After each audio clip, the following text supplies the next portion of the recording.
Department of Biology, and he'll be speaking to us on sexual differentiation and male mating tactics and pisolias.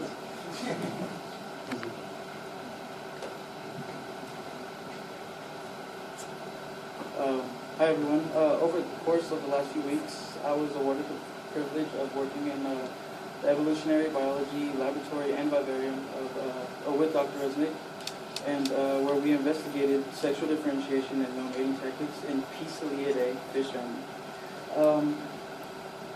If you look at the live bears from the Pisoliidae fish family, you'll find some males to be bizarre and ornamented, and some which are not.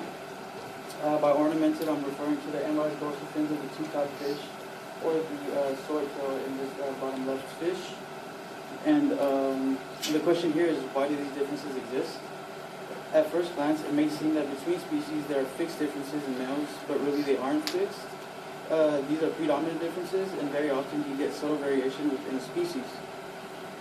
Our study species, Limia perugia, are endemic to the southeast of the Caribbean island Hispaniola, and the preserved stock that we received are from Rio Negro and the Dominican Republic. As you can see, males have brilliant coloration, while females are uniform and in addition are 2 to 3 times bigger than males. Obviously the male being on the bottom and the female on top.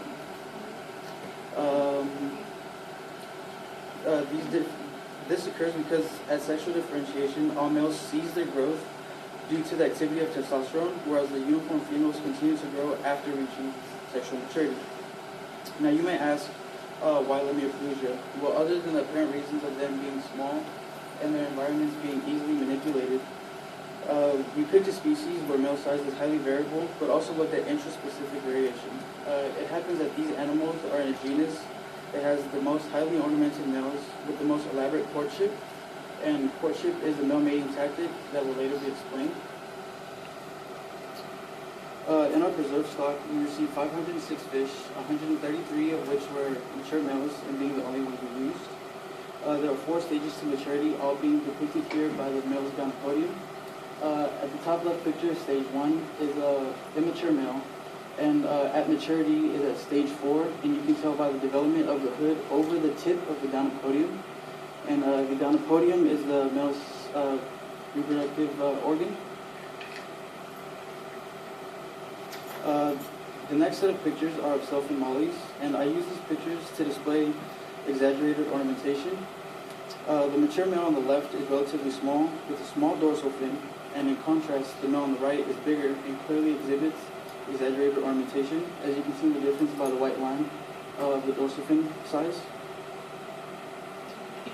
And it's known that many species have considerable intraspecific variation in male size, and the question is whether or not there are correlated differences in male ornamentation, gynapodium length, and alternative male mating behavior. So our prediction here is that large ornamented males are more likely to court, therefore yielding negative allometry for gynapodium length and positive allometry for dorsal fin length. Allometry is a study of relationship of body size to shape, anatomy, or physiology. And the way we took measurements, first we took standard length, which was from the point where the caudal fin meets the body to the tip of the mouth. We then took the gynapodium length, which was from the anterior insertion of the gynapodium into the body to the tip. And then we took the dorsal fin length by the anterior insertion of the dorsal fin into the body to the furthest point out of the body. And we used both of those anterior insertions as reference points to take body depth. Male agonistic behavior. For males' agonistic behavior, it has been seen that under competition, large dominating males attack other males in order to exclude all competitors from access to receptive females. And for male sexual behavior the sexual behavior of nibbling is done by both types of males.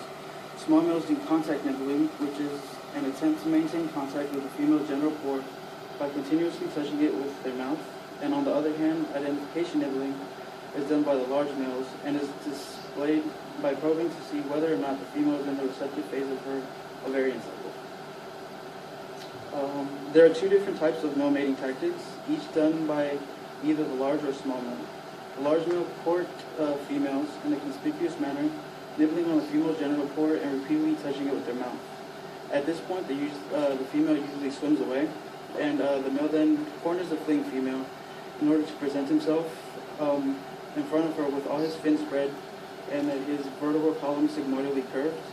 And what you'll see in this video is the male spreading his fins in front of the female. It's a quick GIF, and I apologize for the bad quality. But you'll see the male on top, and he spreads his fins for the female.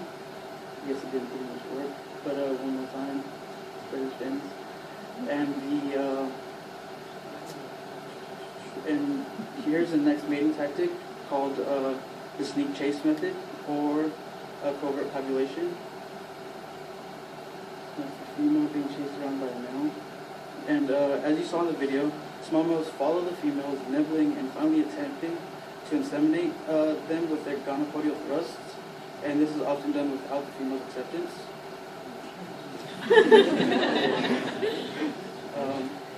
And now the results. When taking the log transform data of standard length and body depth and comparing them to one another, we found no significance between the two, with a slope of 1.03, that's the line in black. We say there's no significance because of the closeness to the slope of 1, which is the line in yellow, meaning there is isometric growth between the two. And now the results. When taking log transform data of standard length and comparing it to the log transform data of gonopodium length and dorsal fin length, we found significance. Gonopodium length in yellow having a slope of 0.52 and the dorsal fin having a slope of 1.15. Again, the line in yellow is used as a reference to the slope of 1. And as predicted in our hypothesis, gonopodium length is hypoallometric, meaning negative allometry. Hypoallometry occurs when there is a decrease in the sensitivity to a size regulator in a trait relative to the body, which in turn produces a trait with low variation. Hence the gonopodium length being relatively short compared to body size. And our hypothesis was also true for hyperallometry of dorsal fin length, meaning positive allometry. And hyperallometry occurs when there is an increase in the sensitivity to a size regulator in a trait relative to the body, producing a trait with high relative variation, meaning the dorsal fin grows at a much faster rate than body length. These results are in agreement with studies on cell-fin mollies done by Patachik and Travis in 1997. And moving on to female choice. Limia are polymorphic. Small males range from 18 to 25 millimeters. Intermediate males range from 25 to 30 millimeters. And large males are upwards of 30 millimeters. This non-log transformed graph shows that the largest male is twice the size of the smallest male. And independent of male social behavior, females prefer large over small males. And remember that large males have small gonopodium, and large dorsal fins and displayed courtship, while small males have long gonopodium, small dorsal fins, and copulate covertly. Intermediate males have the tendency to switch back and forth between mating tactics, and although the large males can at any moment use the sneak chase method, which is done without the female's permission, the small males are never seen courting. And part of what underlies all of this is that any difference that you see between species had its origin and variation within the species.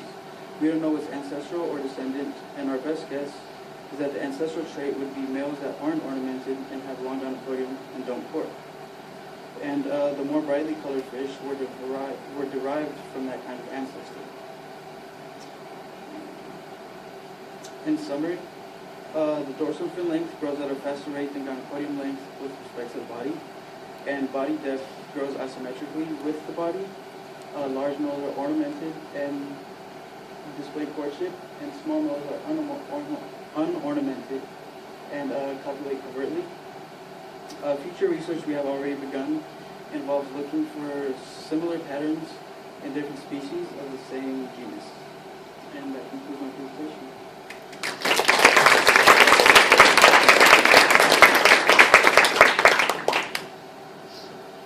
Any questions? On the population variation slide, did you draw that? No. I took the image off the internet, and then I did draw the lines in to indicate where exactly we took measurements for lines.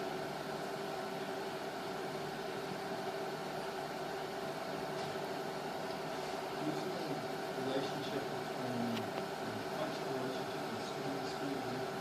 Yes, so that's actually a project that my PI is doing, Dr. David Resnick, where we also take morphology of the fish.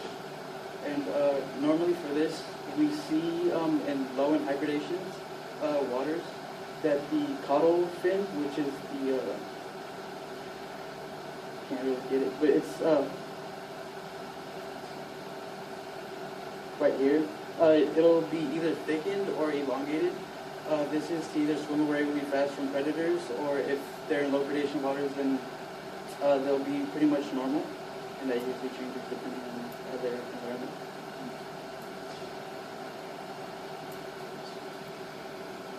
Is there any difference in the location and the size of the male fish, or are there different sizes of male fish in the same location? Well, actually, we for the future research that we're doing, we were working with Limia nigra fasciata, which is this top left fish. What we found is that when compiling the data, it looked that the data we were looking at was, we had two populations that we were looking at. So the body depth and length were growing differently, and so were the dorsal fin and gonopodium length. So if you saw one line, the slope was really steep. If you saw another one, the slope wasn't as steep. So that's still something that's in question. But for these fish, they're pretty much uniform, and they just vary from 18 to about 35 millimeters, which is shown here.